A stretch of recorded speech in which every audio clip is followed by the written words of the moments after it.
Good morning, everybody. Welcome. Welcome to our panel. How did this exist? It's the most ludicrous thing. Can I get your guys' attention, please? We're going to get started here. We seem to be missing one person. I hope if Adam shows up, great. If not, I guess we'll just save a seat for him. Yeah, does anybody want to hop up here and take Adam's spot? I don't know. Do you want to talk about vendor partnerships? Well, I'm Cherryh Cansler. I'm the editor of Fast Casual, and I'm really excited to be here. This is my first Springboard, and it's been great. And I'm very versed in the restaurant industry, but I'm not so much in the non-restaurant, so I've been learning a lot. I'm really excited to be here, like I said. I'm going to have my panelists introduce themselves, and then we're going to get right into it. So why don't you kick things off, Jeff?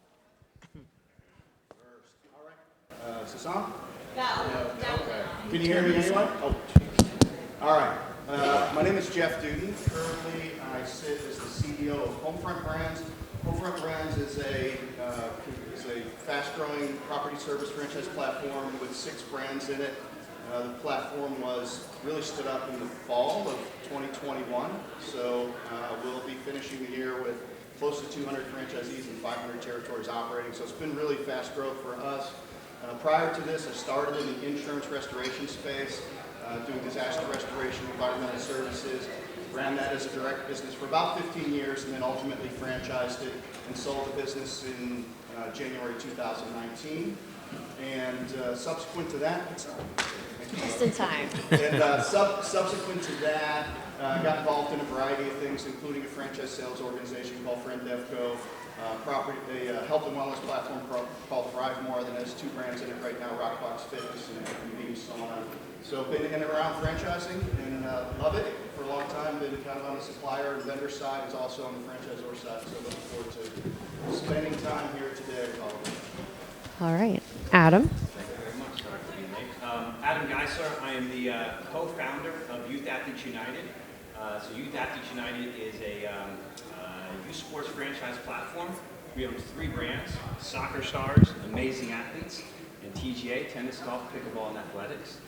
We did not found any of the brands. We're acquisition entrepreneurs, not so different than Jeff in certain scenarios. So we acquired all 3 brands from founders. We're a little bit new in franchising. We've been doing it for about 5.5 years. 2 of the brands were already franchised. And Soccer Stars was not franchised. It was all operating company in 13 states.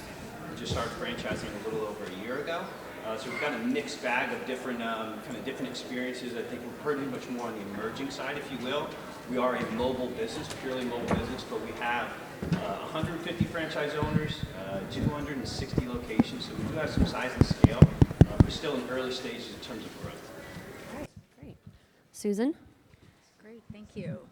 Hi, I'm Susan Boresow, President and CEO of Massage Heights. We are a health and wellness membership-based franchise. We provide therapeutic massages and facials. We have about 115 retreats in the U.S. and Canada. I have been with the brand 2.5 years. The brand is going on 20 years, co-founded by Shane Evans and Wayne Evans. Prior to that, I've been in franchising over 35 years. My whole career has been in franchising, 20 years in food, started with McDonald's, went to Godfather's and Cold Stone, been in the hair and service industry, kids entertainment, got into fitness with Title Boxing Club as president, and was the prior CMO at Massage Envy for 5 years. So love the health and wellness space and happy to be here. All right. And my name's Josh Halpern. I'm the CEO of Shaquille O'Neal's Big Chicken, which is his fast casual restaurant chain.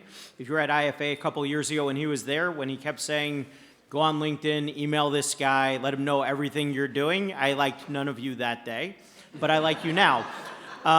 We've been at this now for 2.5 years together. When I got here, we had 2 locations. We had 4 on the way. Today we have 26 open, including one 10 blocks from here if anyone wants to take a walk for lunch. We have 334 on the way. So it has been a hell of a 2 years. My background's not in franchising. Well, it sort of is. Spent the 10 years prior to joining Shaquille in the beer business, which all operates under franchise law, but you can't terminate them or default them for anything, which makes the franchisor-franchisee relationship extremely bizarre. but it does change the way you view partnership, and changes the way you view this dynamic between your guests, your franchisor, your franchisee, and your suppliers. So yeah, we're moving fast. I'm sure plenty of fun Shaquille stories will come up either here or at the bar later. All right, great. Thanks, guys. Appreciate you being here. So to get things started, let's just go down the line and have you tell us a little bit about your company's outlook on technology. Are you an early adapter? Do you kind of wait to see how people get the bugs out? We'll kind of frame it up with that. Adam, do you want to start us off? Yeah, sure. So in our space, we kind of had to go through a litany of, do we build, buy, or license? That was kind of our first kind of discussion. And again, I think the biggest thing is, we have a MIT partner who really runs all of our technology, and we had to make sure that everybody understood we're not a technology company. We're not a SaaS platform. We're tech-enabled. And so when we first kind of went through finding the right registration platform for us, which was the most important part of our business, we looked to see, could we build it ourselves? Talking about, $1 million+ a really big expense. So if you're going to do that, well, was there something out there existing that we could buy that maybe accelerate us? We found a bunch of different things, but they were all different use cases than us. They were tech platforms that had crazy multiples, and it didn't make sense. Nothing really fit. And then we went down the license path, and everybody got us about 70% of the way there. So there's this last 30% that they weren't making something for us. They had to figure out and custom something for us. And so by the time you looked at it, we're giving all these license fees to somebody else.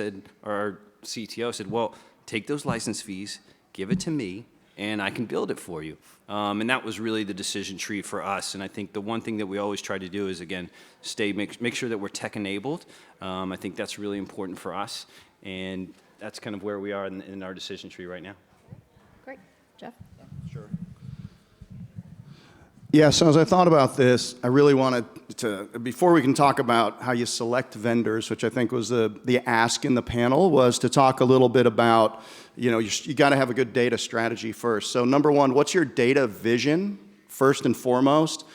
At the emerging level, for the emerging brands in here, you're trying to just get a customer experience and a franchisee experience that's not going to get in your way and going to give you the insights that you can. But you have to think about it from your data vision is who owns the data, who controls it, how are people going to have access to it, and then how is that ultimately converted to dollars? I mean, data that's trapped in all these different places, it's very hard to monetize that. It's very hard to get those insights. I've been involved with businesses where you had a POS system in a retail location, but to get the numbers, you had to export it to a spreadsheet, sort it a certain way, mash it together with another spreadsheet, and you show up for the coaching calls with the franchisees, they're not going to do it.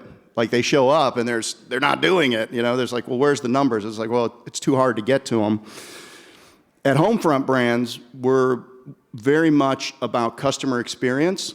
And if you look at all of our decks, it has the franchisee at the center of what we do. So if you go to the consultancies around the world, they have this concept of human-centered design. So all the decisions that you make have to incorporate how people use the data and how easy it is for people to use it. And I mean, we can buy things in one click you can buy my book, Discernment, in one click on Amazon. Yet, you can't put the franchisees, in a customer experience that's going to be less than what they expect these days. And then, and how does that tie back to your net promoter score of your franchisees? Your franchisees need to put the customer at the center of their world, and the data needs to support that as well. So as you're thinking about your strategy and you're thinking about your technology architecture, it's kind of the way we think about things. And then the third thing, data vision, customer experience, creating efficiencies, anything that can make things faster, easier, or more accurate. So for us, we built a 1, 3, 5-year roadmap at Homefront Brands. We knew that we wanted to monetize our data within a couple of years. So when you set that as a requirement, you've got to really, we went straight Microsoft shop, like Microsoft Office 365, Gold Star partner, data lakes, Power BI, the whole thing. And it was about an 18-month build for us to get there. But now that we've rolled out dashboards and insights, comparative relative metrics, now what you can get is you can get that radical transparency with your franchisees. So the franchisees, and some of them don't like it when they see their numbers against 16 KPIs against everybody else's, but the conversation of subjectiveness goes down to zero, right? It's like, oh, we're starting with data, and it really creates the fundamental for continuous improvement over time. So your strategy, your roadmap, and then I know a lot of people build custom things, and I think that's great, but you also have to realize that if you're going to transact your brand someday and you have a custom application, sometimes they don't like that, right? Because who's going to support it? Who's going to really continue with that architecture? So, and then also quantifying your return on your technology spend. We were a Salesforce shop early on. We bent it to our will in the mid-2000s. We built an incredible technology platform, but as we grew, the licensing cost of it was just way too much. So we had to do what you're really trying to avoid with your technology, if you're an emerging brand, is the switching cost. The switching cost of putting your network through a situation where everybody has to change POS systems on the same day over the same weekend because they're not all ready to do it, and it's very difficult to do it. So that's the framework that I wanted to kind of set up for the discussion today. Great, thanks. Josh, I know that you kind of, with Big Chicken, you're the franchisees, and I just know because I cover you guys, it seems like they gravitate toward you because of the tech that you use. So what's the decision behind that? We have a very different view, right? Because I think when you're emerging, you're like, you know what I need? I need a really cool tech stack, right? And you're like, step one, build a cool tech stack. Step two, step three, like growth, right? Shaquille is sort of the same way. People come to Big Chicken one time because of Shaquille. And then after that, they either come back because they had a great meal and great service, or they don't come back because they didn't, right? And luckily, our Yelp scores suggest they come back way more often than they don't. We looked at tech stack and said, we need a tech stack that's extremely capable, right? More than cool. We need a tech stack that we can grow into ourselves in because we don't want to change POS systems, to Jeff's point, in 3 years saying, well, now we're big enough for an enterprise one. So goodbye startup POS system, hello enterprise one, and you leave your system in shambles. So we really view tech as how are we going to grow experience, and it's not just the consumer experience, as Jeff said a minute ago, but it's also your employee experience, because in our industry, in the restaurant industry, 46% of your staff don't make it 90 days, right? And there's major burnout in the restaurant industry. So we look at tech in terms of how do we make sure that we can better our employees' lives, how do we gamify training and do some things that we can get after for Gen Z. But it's not because it's cool, it's because it's Gen Z relevant, and it's because it's what we need to do to protect our employee pool. As we look at the kind of things that keep you in business, your POS, your back-of-house solutions, we only entertain legacy guys, right? Because we needed to know that A, it would work, B, many other chains have been through it before, C, we could grow into ourselves with it and not have to make those changes, because we've all heard of the company that changed their ERP implementation and killed itself, right? So that was the last thing we wanted to do. We set the platform for growth early so that we can grow into ourselves. Thank you. Just put simply, and really a little bit of what each one of these gentlemen said is, we view technology as, again, how do we grow the brand and how do we provide the best experience to our franchisees and to our customers. So a couple things. We do have a proprietary database. It wasn't something that was done when the brand emerged, so it was later on, but I will tell you it's fabulous. It differentiates us from our competition. It also provides the franchisees everything they need to know. It's their dashboard, it's their KPI, and it was built, custom built, to slice and dice it based on our membership model and what KPIs we needed. I can also share that I always ask myself, what business problem do we want to solve out there? And the last couple years, one of the challenges is how do we simplify the experience for our franchisees? So in doing that, there were a number of different platforms that our franchisees were using, and sometimes you can't put everything under one umbrella, but we look to say, okay, well, what can we do to try and consolidate it a little bit and also eliminate costs? So we adopted a platform that was actually developed by one of our franchisees, and it's Woven. You've probably heard of Woven, but our franchisee, Matt Goebel, was using it within his retreat to improve communications. So we started to explore that, and it's a tool that improves communication from the franchisee to their employees And from our side, it's a great communication tool for us to the franchisee. It also holds licenses, insurance, background checks in our business, as well as it's automated.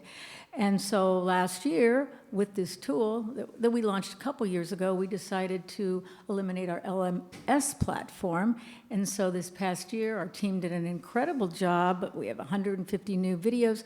We put that under this umbrella. So again, it's simplifying the experience for our franchisee.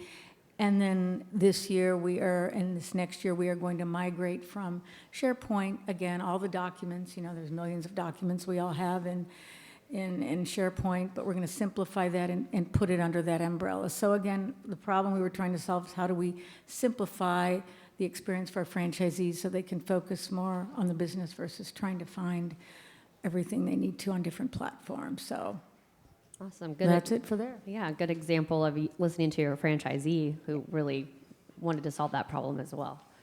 Great. Let's move on to specific examples of maybe you could each talk about a vendor partnership you've made recently, why you decided to go with that particular vendor, some of the things you asked them, and what made you decide on them opposed to, a competitor. So Josh, we'll start with you on this. All right. I mentioned it briefly a second ago. We recognize that in our business, 70% of our staff is now Gen Z in the industry, right? How many people here have a specific strategy for Generation Z? Right, it's like 3% of companies in the US right now, but they're literally everyone coming out of college to 26. And I mean, I asked the question last week at a university with all like the sponsors of the university, how many people are doing like their new hire offers on Handshake right now? How many people are doing new hire on Handshake right now? One person in the room. So 70% of college graduates this year, and I see Ab nodding his head in the back of the room, 70% of college graduates this year are gonna accept their job offer on Handshake at the end of this year. If you're not on it, you're on the wrong social media platform, right? So one of the things that we learned about Generation Z is they actually hate the way we train, right? They hate performance reviews. They want feedback at the end of every shift. They absolutely loathe sitting in classroom style training. Right, in the days of Hamburger University and Applebee's University and fill in the blank corporate university, they don't like that, right? They like TikTok. They want to be trained in a way that's like TikTok. So we brought on a group called Opus. There's a couple of them. There's Opus, there's Ubic, there's One Huddle. We chose Opus. It fit what we were trying to do better, but it allows us to train more in videos and literally gamify this training, where now you have Gen Z employees who are literally on this app. We haven't deployed it yet, but we've talked to the other companies that they've had. We deploy in a month. But you have people who are doing continuous training for over an hour every single day on your brand, and they view it as a video game, just like they're playing Wordle, right? And the really interesting thing is if you're playing this game 45 minutes to an hour every day, and then you drop to 0, they could say with 99% certainty that employee's either on vacation, which is a quick thing to figure out, or they're about to quit and are no longer engaged, at which point you could try to retain the employee and try to make a save. So we're really trying to tackle this at the employee level first. How do we bring in the right tech to really get after Gen Z? Because we know that will support us, for the immediate future and help support us as we hire more and more folks out of high school and out of university. So Josh, you said that you chose Opus over those other companies. What went into that decision? Did you ask specific questions that they just fit better? Yeah, so I mean, at the end of the day, it needs to work for the team member. Franchising is interesting because you have two levels of customer, right? You have your franchisee who's a customer, and then you have either the guest or employee as like a second customer. When we met with Ubic, they were crazy operations focused, not really guest forward enough for us. When we talked to One Huddle, it was all about the end user, but it wasn't enough about the operations itself. We personally, we just felt Opus was the right balance, right? Where through Opus, we can know that we were training in operations the right way and gamifying and making it really cool and giving them a social medium that basically looks like TikTok, right? So that they would want to help train the system themselves. And the ability for us to throw Shaquille into some of those videos and make it fun and gamify this, and you reach badges, and then you get text messages with Shaquille saying, congrats, you're level 5, whatever the hell that means, right? And all of those things, we felt we could have big fun, which is a major part of our ethos, while at the same time driving home that this thing comes down to operations at the end of the day. So for us, Opus was the right partner. They may or may not be for you, but I definitely do encourage everyone to at least look at their employment practices and are you directly appealing to Gen Z and that person right out of college, and how do you want to open and close that gap? Great, thanks. Susan, a recent vendor partnership you want to go over with us? Yeah, I mean, being in the health and wellness segment, just products and services in general. So this last year, we re-emerged our facial side of the business, and part of that was launching LightStem, and it's a new partner that we went with, and our head of product. We went through a whole, I guess, an RFP, if you will, and you really have to do your diligence when you're selecting a new partner or vendor. And in this space, there's hundreds, and you put together what your criteria is. Do they align with your vision and mission? What is their cost? Can they scale? And so our team really dived into it, and we found our new red light therapy that we've launched this year, and our franchisees have adopted it. We worked hand in hand with our FAC. You heard that this morning from the speaker, so it was great to hear some of those nuggets. Again, listening to our franchisees, working with our FAC, going through our due diligence, negotiating, making sure we get the lowest cost for our franchisee, and launching it and making sure it's well executed with ops and marketing support. So, yeah, I mean, and we focus on a few things, and we try and do them right. So the more we focus on, and we really focus on a couple things, we do them right, we execute at a high level, and we get the return. It's when we try and throw too many things out there and haven't done our due diligence with the research with our vendors or partners, that's when we kind of get sometimes, we walk all over ourselves and we waste time. So we like to be efficient. Great. Adam? Awesome, yeah. So I'll give maybe two quick examples. So one is for our business and our brand, we're first sport experience. So let's use soccer as our most basic, right? We're teaching that first soccer class. And so the biggest thing for us is we have to be within 10 to 15 miles of the consumer. Right? You think about 2-year-olds, 3-year-olds, 4-year-olds. If it's a 20 or 30-minute drive, it may be a bad experience for the kid, the coach, or the parent, right? So we have to be close. So everything for us, we were focused a lot on paid search and social. And the reality is I can't pay enough to acquire you as a customer if you're 20 miles away. So really what really became our focus was location-based listings. But we're a mobile business. We don't have brick and mortar. How are we going to solve that? So we really leaned on Sochi to really help us solve that problem, where basically we're able to use location-based listings within a radius. And so if a franchisee is running in 5 or 6 different locations, they're able to use zip code radiuses to take them from a location-based search listing to our registration platform. So that was really impactful for us and really focused us a lot more on organic and making sure the customer can find us versus how much are we going to pay to try to acquire that customer, because again, I don't want to overpay for somebody who's too far away. They're never going to come to me anyway. So that's been a really good experience and learning for us. And How did you settle on Sochi? Was there another company that you vetted to, and what went into that decision? Good question. So we did meet with about 4 or 5 different vendors, and there were a lot that gave us very different things, but what we found was Sochi was the best for really focused on Google or location-based listings. That was really the expertise we needed. Some people were much better at social, some people at certain social, but for us, location-based listings were everything. And then also behind that was the review piece. The better our reviews, the more engaged our franchisees who've been running for 10, 15, 20 years, had never focused on reviews. All those things were really what was most important for us in a word-of-mouth business that drives 80% of our business is word of mouth. Coach is good, class is good, customers coming back. And just quick on the flip side, as we think through being a franchise platform, and I know Jeff and I have talked about this as well, our goal is that we want to be that trusted provider. So if somebody's coming in for that first sport experience, whether they're coming in for soccer, we want them to be able to buy amazing athletes or their golf class or their baseball class right next to it. So having kind of that vision, that's what we're investing in long term. And I think one of the mistakes we've made is in thinking that long term, we went with a big enterprise system to think through email and customer service and a few other areas, and we went too big.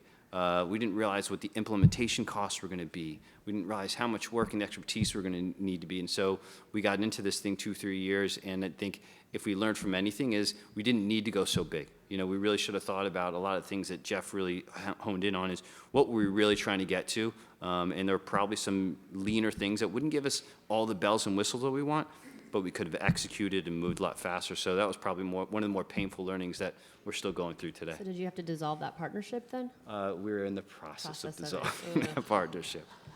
Awkward. Yeah. Are they here and do they know? They're not here and they don't know. We're never getting back together. Good stuff. Two things also. So I just want to touch, and Josh did a really great job advocating for learning management systems. Learning management systems used to be extraordinarily expensive because they were the ones, whoever the provider was, that had to load the stuff in there, create the quizzes. Then you had to have the videos made, which it wasn't as easy to do as it is now. We knew we wanted a learning management system, so we went with Adobe Learning. But what we went out and hired an executive that had 20 years in sales training and learning management, and started last August into the project. 3 of our brands are fully rolled out, and we've reduced our in-person training through learning management down to 2.5 days in some of our brands. For our Net Promoter Score, it's one of the highest things. It is the highest rated piece of our program, so huge investment, and again, keeps us from having to do as much, and also keeps the franchisees from having to do as much for their employees. So really that serves both purposes, right, with the franchisee at the center and their employees as well. So that was really great. And then there's a couple of deal breakers that we have around technology, and they are things like data jail. So, there's great platforms out there to use, but your data gets in data jail. And unwinding that relationship and being able to get your data back and then get it into a usable format is sometimes difficult depending on the platform, because these platforms are great, but you can never leave them. How are you finding out if you're going to be in data jail? I mean, what are you asking? Because they're not going to tell you that, right? You have to secretly ask them. No, it's obvious. It's obvious. Yeah, it's like a poster in the post office. It's right up there. So because it's not hidden, right? So it's there. You just have to understand how it all works, and then you have to validate every claim possible and you go through your scenarios. The other thing is lack of transparency, and then the other thing is failure to integrate. So for us, we knew that we had a data vision that we wanted to be monetizing our data within 3 years, not within 23 years. So John is here with ServiceMinder. So a great PO. So at the core of our business application, or within it, we use ServiceMinder because he did allow us to integrate, because they do allow us to customize. So we have a fence business. Well, we've got a great off-the-shelf fencing application that does a lot of it, but at the core of it, our customer experience all comes out of ServiceMinder. So we got at the core of it, we have a rental business model. So there's a inventory management system that you've got to plug into it.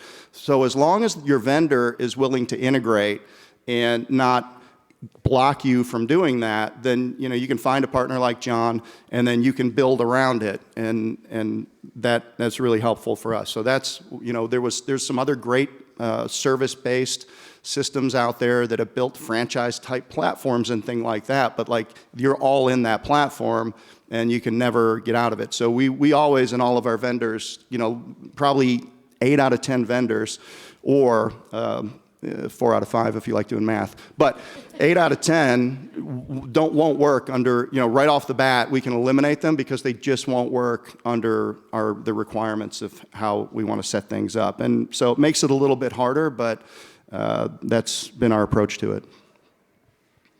All right. So Adam kind of already gave us his example of something that you wish you would have learned. No, that's great. Mm-hmm. But do the rest of you have a partnership that maybe you learned a lesson from that you had to dissolve, and any advice on how about going to do that? Well, in my career, Sure, yes, sure, there's career, of always course. been, partnerships. And, hey, listen, not everything works out in life. But I think if you go into it with the right mindset, you have to have a good relationship, and you have to trust. You have to understand what the expectations are, and you have to clearly communicate the expectations, and you have to hold the vendor, your partner, accountable. And if everything goes well, it's a beautiful thing. They've got to be with you when things are great, and they've got to be with you when there's challenges, and they've got to be able to take feedback and really tough it out. And, whether you go through an economic change or you're stagnant in growth or they're not hitting the mark, whatever, you got to be there. You got to have that relationship. And sometimes it just doesn't work out. So, but you move on, because this is a small world, and franchising is a small world, and it may not have worked out for our brand or your brand, but you just have to move on and find the right partner that aligns with your vision, your values, and has open communication and is going to trust and hang it out with you and just deliver results. And sometimes it's just brainstorming and whiteboarding when you're in a lull, or you want to go to that next level. And if you've got a partner or vendor that's going to do that with you and spend and invest that extra time, and you've got the right person, and it can be a beautiful thing. So I think we've all been through that, whether you're a small emerging brand or a mature brand. It's just part of life, and it's the lessons you learned, and you kind of go on. And just make sure you always do reference checks, and not just use the testimonials that maybe show up on a blurb somewhere, but really dive in and do reference checks and ask the franchisees who've used the vendors, not just the franchisor. And so there's things like that. But I think it's about relationships. Hey, I've got some great relationships with some folks out here, Eularity at Adam and Scorpion, and Woven. I've probably worked with just about everybody out here at some point, but it's just lessons learned. Set your expectations and set them high. Why would you set them low? It's your brand and you want to grow, but that honest, open communication and holding each other accountable, not just you holding the vendor accountable, they have to hold you accountable. If you say you're going to get documents and you're going to, send this and that, you have a responsibility to help that vendor as well succeed. So I got a lot of lessons learned, but I'll pass the mic to somebody else. I want to give an analogy here, right? So for a second, think about the person you dated in like junior high school or high school, right? And I know you still Facebook or Instagram stalk them, right? And you look back on them favorably. But how many people here wish they married that person? No one, right? Because as you grow, things change, right? And I think that's most of this is understanding where are you in the journey of your company? And you may be with the right people today who are not going to be with the right people in 2 years, right? You may look at a company, and we did this the hard way, person's in this room, so I'm not going to call them out, where they literally said to me, we're not right for you yet. Come see us in 2 years. And we're like, yeah, okay, we want to partner with you now. And 6 months later, we were like, shit, we really needed to come talk to you in 2 years. We should have listened to you, right? And we're absolutely going to talk to that person when the time's right. Timing is so critical in this thing. What works for you at 2 locations is different than at 26. What works for me at 26 locations today, I'm going to be between 90 and 100 at the end of next year. What's working for me today, not going to work for me at the end of next year, right? So it's just a matter of understanding what role do people play in your life for now, and what's that inflection point where you're going to need to make a change, and are you prepared to make that change when it's time to make that change? Because otherwise you're going to put your tech stack in disarray unnecessarily. You need to be planning the next move when you make the current one. Right. Jeff, any lessons learned? Sure.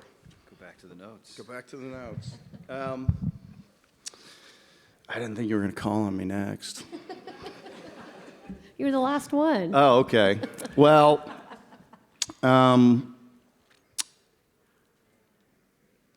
will talk about contracting with technology vendors, and I don't think we should get out of here without at least mentioning AI and how it's impacting the business, because thou shall adopt, because all of the marketing and technology vendors are taking advantage of AI.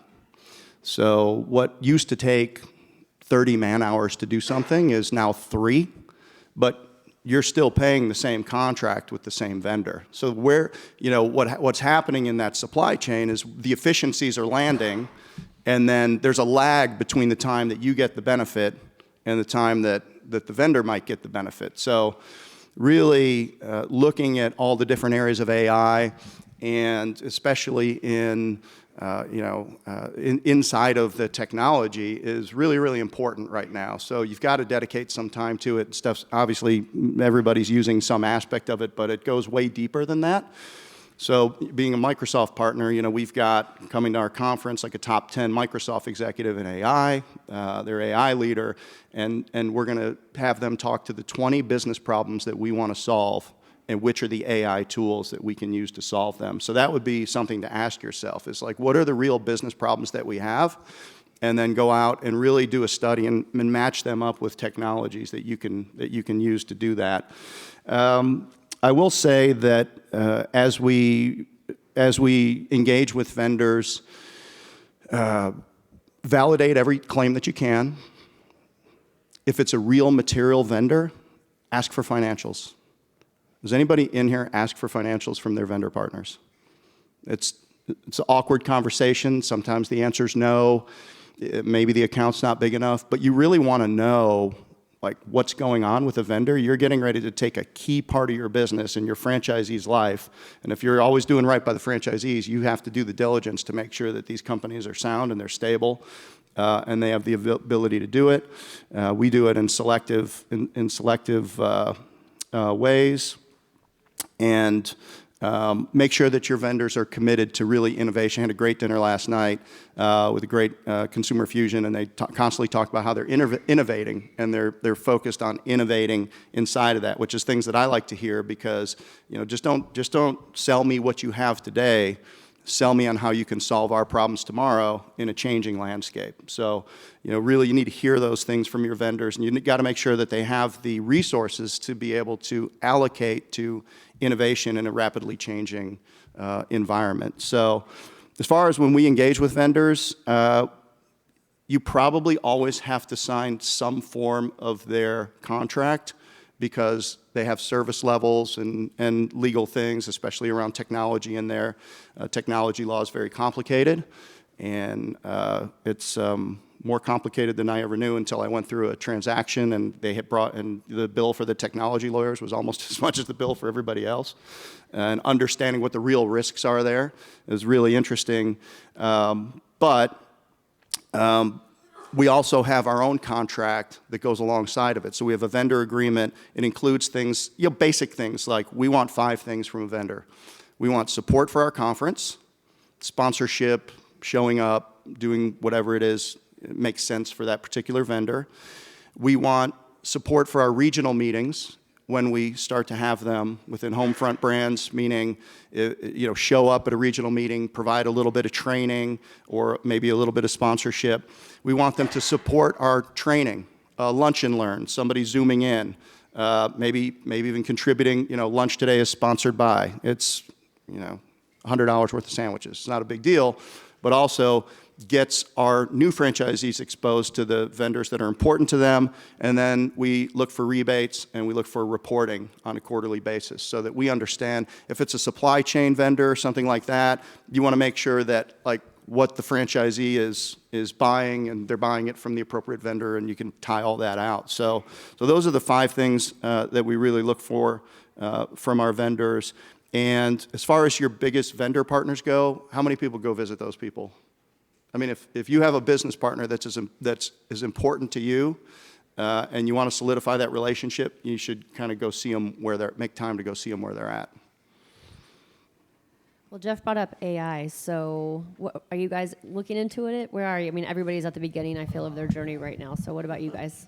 Yeah, we're in an interesting place for AI. I mean, obviously, when somebody's coming to our site and they want to figure out, that class that's right for them, and, they're going to ask questions about the coach and the location and timing and can I drop off and allergies, and you can just think through as a parent the questions you're asking. So AI definitely can help us there, but we are in a business where we do want them to talk to a human being, and we want them to talk about Coach Pineapple and why we think Coach Pineapple is so great for your kid and what is your kid really into. And so there is a really mix of personal. We definitely want to have those automations so where we're not getting into the customer service business at that level, but also we want that franchise owner to have that human touch, because if they have that good experience in our business, word of mouth. Oh my God, I talked to the franchise owner. I feel so great about that coach in that class. I'm going to go get 3 more friends, 5 more friends. That's how our business grows. So it is a mix of both, but definitively you got to adopt and you got to embrace. Great.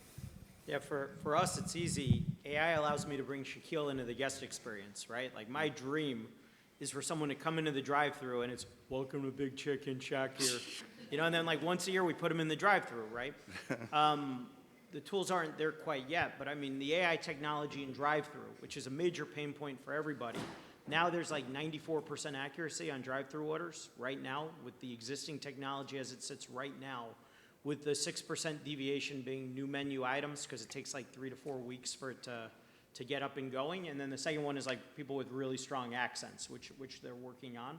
But just to think about the fact that we could take the pain of that drive-thru experience and eliminate it through AI, where a manager only needs to get involved 6% of the time, we can really speed up the guest experience. We can make it more favorable. Obviously, everything's leaning towards convenience. We can make a big improvement real fast. And if we could get any tech company, if you're out there, where we could actually have Shaquille be the voice of the drive-thru and it sound like him. Like most companies are like, oh yeah, we could totally have Shaquille do it. It just will sort of sound like him. And it's like, then it's not him, right? Like we need it to be him. We would be all in. All right. Awesome. So I think we have like 5 minutes. So questions? Oh, all right. Tim, we're back there and then we'll go to you in the front. I was wondering if you could maybe speak to how your internal tech capabilities kind of evolved through the various stages of a new brand and an emerging brand. What kinds of things were you able to do internally, and then what did you have to go outside of the house for? You want to start? Are you asking anyone in particular? No, He was just the looking panel? at you though, Jeff. He was looking at you. Okay. Yeah, so first time around, we used what we could afford. We used what made sense. And 2 specific inflection points through the course of building a brand over 15 years, like we really put our franchisees through it. So somebody had said, you know, build as much scalability as you can into the platforms. And I think it's easier now. So, you know, in our organization, Michael, our president, will say that we'll never have a CTO or a CIO. The technology is always going to sit in operations because that's where the people use it. And a lot of times in emerging brands, you'll say, okay, franchise development person, you go figure out what software to use, and then you go to the marketing people and you tell them to figure out what software to use.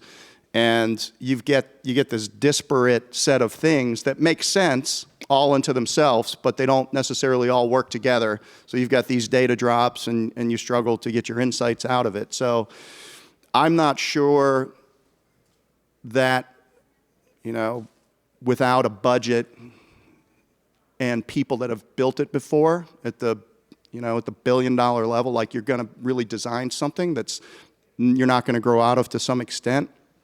But aspirationally, especially with, you're at an interesting point now because, I mean, AI is making all of the tools much easier to use, and you can, I think, more easily integrate things than you could have before. I mean, technology is the greatest creator of fake work. You guys know what fake work is? Fake work is when what you are doing no longer aligns with the strategic goals of the organization, but you just keep doing it anyway because you've always done it, and it seems like the thing to do in that department.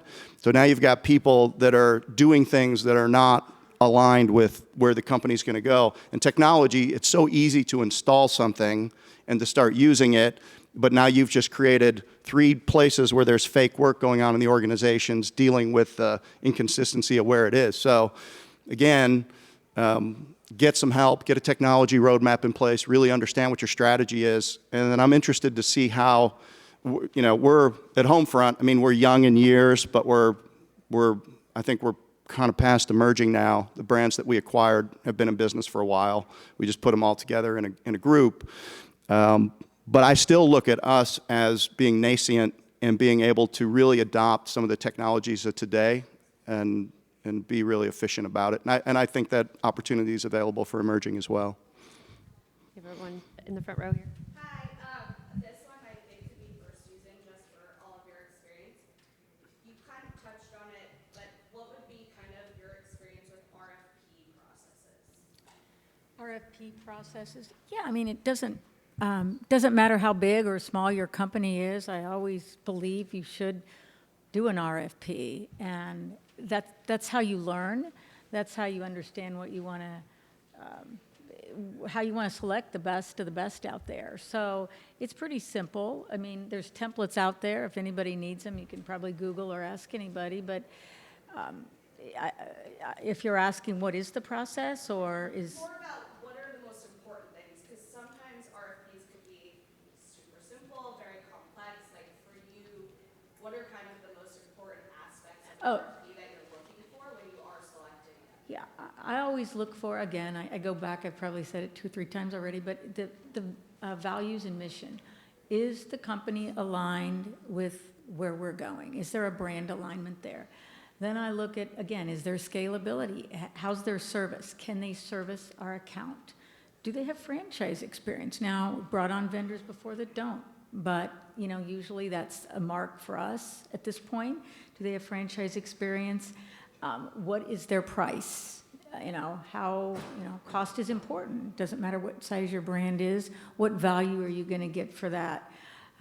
And will they solve our business problem at the same time? And, you can start off and put an RFP out there for 50, 60, whatever organizations or companies, but I would never go that big, especially in an emerging type brand. I would, find your top 8 to 10, narrow it down to 2 or 3, do your reference checks, your diligent reference checks, meet them, have them come in and meet you, the team, go to where they're at, look at their website, do whatever you need to do your diligence, and include some of your franchisees depending on the nature of what you're looking at. If it's a marketing company, we usually involve our franchisees. If it's a product, we do. There's some that you may not for whatever reason, so include your FAC or your franchisees as part of that, and then set the expectations, make a decision. So there's criteria that I'm sure there's other criteria. I think Jeff mentioned a few at the beginning, but that's what I look for. I also look for, now it doesn't happen a lot, I'd look for exclusivity when I can. Be announcing next week, just a little self-promotion here. So if you want to follow Massage Heights or myself on LinkedIn, a new vendor/partner that is going to be exclusive for us in the massage category. So anyway, a little teaser there, but I do try and look for that too. All right, I think we have time for one more. Up here. So, thanks for the plug, Susan. What's the biggest train wreck partnership you've done, and what can suppliers in this room learn from that not to do? Yeah, name drop. Let's hear it.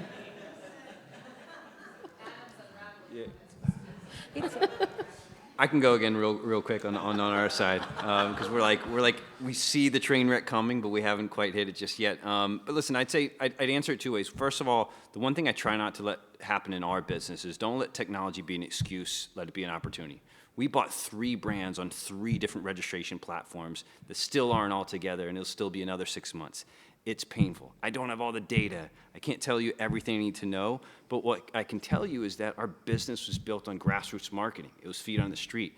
So I let that lead us. Our number 1 marketing tool for 50% of our revenue is a flyer in a kid's backpack, right? That is literally our number 1 marketing tool. It has nothing to do with technology, but technology can be a huge opportunity to make our business bigger. And again, we went to big enterprise. Our biggest challenge has been email. That has actually been one of our really big challenges. We went to this really big one because we wanted an email service platform where every single franchisee has access to their own accounts, their own customization. We've been through we're on 3 different email platforms right now, trying to consolidate to one.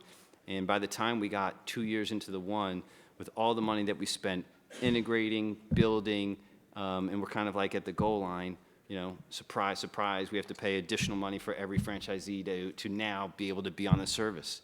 We're not doing it. And so we overthought just how much the franchisee needed, or we thought they needed, when email is not that complicated in our business. We look at all of our competitors, and they're all on lesser platforms than what we're going after, so we overthought it. So we're looking to unwind it. We're looking to figure out what is the most simple thing that we can do, because at the end of the day, we just need to get kids in classes, so it doesn't need to be that complex. Just to add to that a little bit, I learned, I think in the last 18 months, you got to do Pareto analysis on like where are your pain points, right? And if you're selecting technology based on the alleviation of those pain points, you're going to be right more often than you're wrong to a dramatic margin. Where if you're just looking at it saying, I need to add this into my tech stack because that's what I'm supposed to do. I'm just supposed to have this, right? It's likely going to fail, right? And I know a lot of people that have failed that way. So now we really kind of look at it and, we have a leadership team once a week and we say, what are the 3 biggest pain points in the franchise organization right now? And we document it.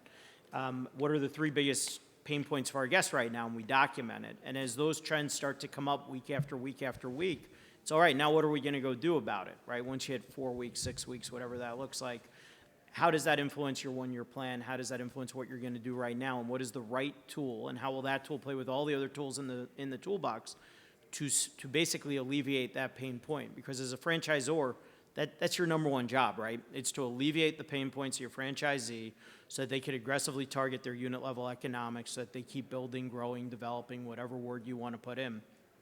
So we really stopped looking at, well, this is what we're supposed to do, and started getting to, here's how we alleviate pain for our guests and for our franchisees. Real quick, I'll just add something. It may not be the biggest train wreck, Adam, but I can tell you sometimes when you're the big fish in that little pond and there's a new hungry vendor or whatever, and you are the person, and then all of a sudden that vendor grows and grows and grows, and then you become smaller and smaller, you just have to make sure you're still being serviced. And it's happened in my journey, and probably it's happened to all of us at one point, but sometimes they get so big and then all of a sudden you're not relevant or as relevant, and they need to make sure they're servicing and staffing according to their growth as well. Well, thank you, everybody. I think we are. Can I say one thing sure. real quick before you run out? So I heard Charlie Chase one time say that when you make a big decision in a business, in a franchise business, you won't know the impact of it for 18 to 24 months. You can't let that be that way in technology, because if it's a big mistake, by the time you've got a franchisee association now, right? Because you screwed something up. So anytime we pilot anything, you go to your best franchisee and you see if they can make it work. You go from 1 to 5. If it works there, you go from 5 to 20, and then you go from 20 to everybody. And I know it's a lot of extra work up front, but that's a lot better than having to unwind something that's systemic and system-wide 2 years down the road. All right, let's give our panelists a big round of applause. Thank you so much.